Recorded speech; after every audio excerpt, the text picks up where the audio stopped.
Alesp, a TV da cidadania. Localizado dentro do Parque do Ibirapuera, em um dos pavilhões projetados por Oscar Niemeyer na década de 50, o Museu Afro-Brasil foi inaugurado em outubro de 2004. O museu é o resultado de um trabalho de quase 40 anos do artista plástico baiano Emanuel Araújo.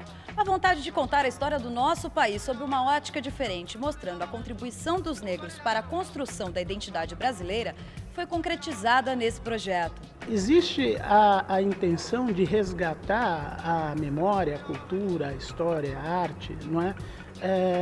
Do negro, sem dúvida nenhuma.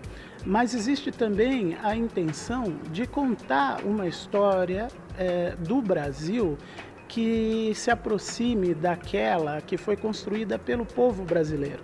Normalmente a gente costuma pensar na história a partir dos presidentes, reis e imperadores, né?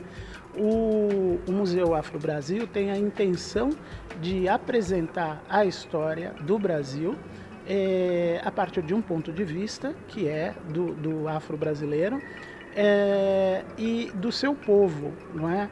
Então, nele, o visitante vai ter um encontro muito comovente, afetivo, com a própria história, com a própria cultura, com a cultura popular, erudita, tradicional, moderna. É de fato uma aventura espiritual e intelectual para o brasileiro, em geral, que visita esse museu. A religiosidade afro-brasileira é retratada através dos orixás. Já a religiosidade popular é uma mistura do catolicismo com as crenças africanas.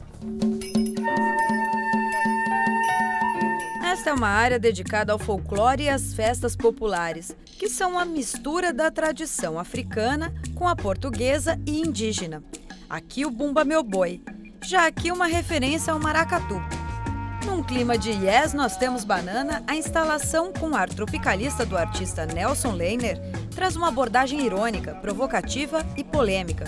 Misturando todas as crenças, religiões e personagens no chamado cortejo, é possível encontrar o Exu, a Virgem Maria, o Índio, o Caboclo e até Jesus Cristo. Um dos destaques é a arte colonial barroca. Nesta área, o visitante pode ter uma ideia bastante precisa do trabalho desenvolvido por escravos no período que antecede a chegada da família real portuguesa ao Brasil. Esculturas e entalhações eram comuns na época. Os educadores do museu também pensaram na inclusão dos deficientes visuais. Através do toque, algumas das obras também podem ser apreciadas. Este quadro, por exemplo, foi reproduzido através de texturas. Y sí, es muy diferente porque tiene mucha antigüedad y creo que sí, tiene mucha historia y es muy interesante. O nome da biblioteca é uma homenagem à escritora negra Carolina Maria de Jesus, que teve seu primeiro livro, Quarto de Despejo, publicado em vários países. Mais de 10.000 publicações entre livros, revistas, catálogos, calendários, CDs e DVDs compõem o acervo da biblioteca. A nossa biblioteca ela é mais voltada para a cultura afro-brasileira, né? Então ela fala do negro desde o tráfico, a escravidão, a abolição até nossos dias, né? E também as artes, a arte afro-brasileira, sobre a religiosidade, isso para nós aqui é muito forte também. E ela é uma biblioteca de referência porque ela tem muitos livros raros, né? Livros que foram editados antes da abolição da escravidão. Prender a atenção das crianças não costuma ser uma tarefa fácil. Mas o interesse deste grupo de alunos de 5ª e 6ª série de uma escola da Zona Leste de São Paulo foi grande. Eles apontavam para os objetos, observavam e comentavam com os colegas tudo o que viam. Eu gostei mais das imagens. O que mais me chamou a atenção foram as imagens. De um zumbi dos Palmares, sobre a religião. Que você usa mais a imaginação, assim, para fazer. Tipo, pensar, tal, você vê as imagens, a história. Mais fácil. Prova de história agora é nota 10. Acho que sim.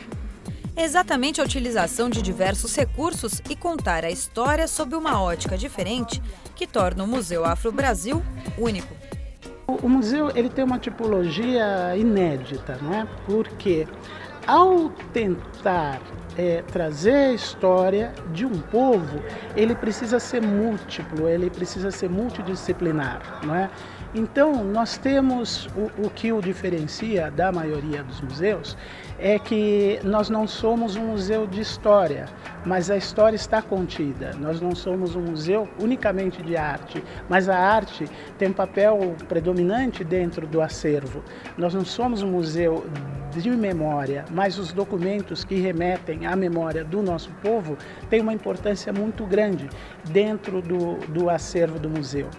Um documento de alforria, um documento que alforria um negro escravo, dentro do nosso acervo tem uma importância similar àquela que teria uma pintura de um mestre, que também está aqui representado.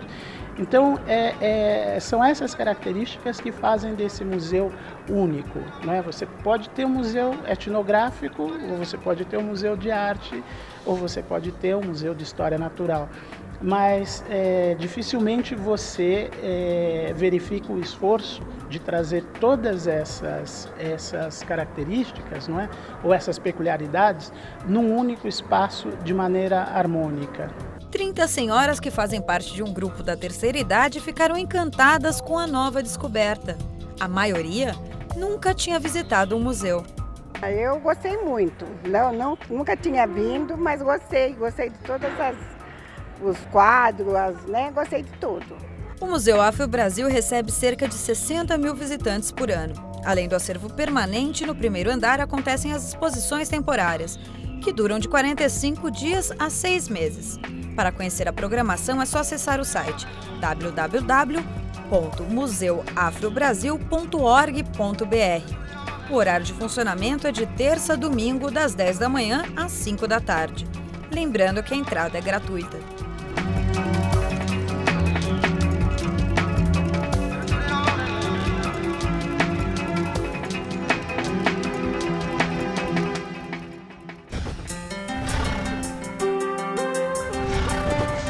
Alesp, a TV da Cidadania.